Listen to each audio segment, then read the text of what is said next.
Hey everyone, welcome to our ATL here, Ras High School Ras.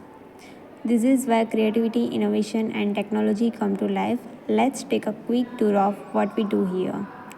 First up, we have a block coding student here get hands-on experience with Blockzie software, where they learn to program in visual and interactive way. It's a great introduction to coding, making it fun and easy to understand.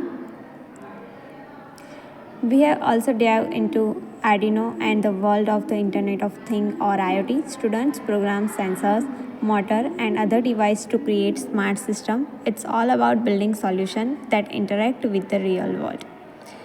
Another exciting part of our lab is the amazing projects by students have worked on, from cool gadgets to useful apps.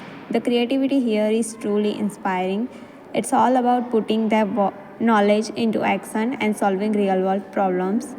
This project is a blind stick, then smart agriculture, smart street light, Blix kit, robot, smart cloth protecting system. It's all projects done by my students.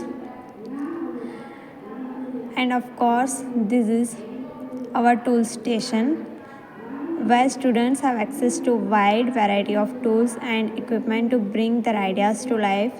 Whether it's building a robot or designing a new product, everything they need is right here. So that's a quick look into our lab at Ras High School. This is where we spark curiosity, build skill, and prepare students for the future. Thanks for joining me today.